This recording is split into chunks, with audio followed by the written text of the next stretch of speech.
Alright, magandang araw mga kois, no? This is Kois Tony. Meron na namang nagtanong sa atin via messenger, no? So, tinatanong niya mga kois kung halimbawa raw na na-apprehend siya ng isang enforcer, especially ng LTO enforcer, magkano raw ang kanyang babayaran kung halimbawa hindi niya nadala ang kanyang driver's license? Ba, magandang tanong yan mga kois, no?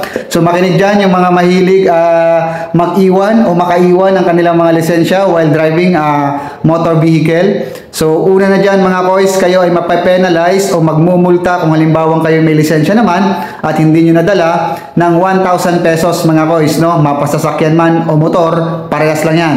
Kapag naiwan mo ang iyong lisensya while driving on the road, that's 1,000 pesos ang penalty. Paano naman kung nagmamaneho tayo mga kois ng walang driver's license?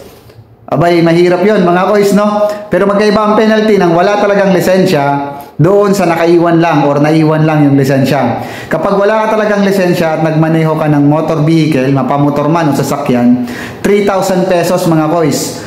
Pagkatapos, kung halimbawa naman na public utility vehicle yung daladala mo, ang pasada, yung mga PUV, mga kois, no? Jeep, bus, no? Tapos, wala ka talagang lisensya or you allow a driver to drive PUV, that's 3,000 pesos mga kois doon sa driver. Pagkatapos, doon sa pumayag, doon sa nag-consent na magmaneho yung driver na walang lisensya, that's 5,000 pesos mga kois doon sa operator. So, 8,000 yun pag PUV. Kaya naman, tandaan niyo palagi na ang pagmamaneho natin sa kalsada dito sa Pilipinas, mga kois, ay pribilehiyo lamang. Privilege lang ito, mga kois.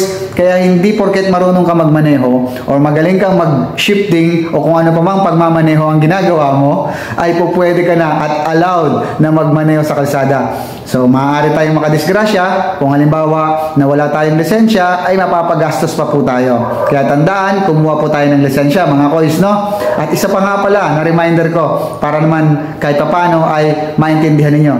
Kapag halimbawa na nagmaneho ka ng isang motor at ang iyong lisensya ay pang 4 wheels lamang, bawal din po yun mga kois, no? Then kung halimbawa magmamaneho ka ng 4 wheels din ang lisensya mo ay pang motor lang, bawal din yan mga kois, no? So tandaan niyo palagi na kapag hindi angkop ang lisensya na dala-dala natin sa pagmamaneho ng isang sasakyan ay maaari po tayong matikitan. Tandaan niyo mga kois na sa kalsada palaging ligtas at lamang ang may alam. This is Kois Tony again. Ride safe!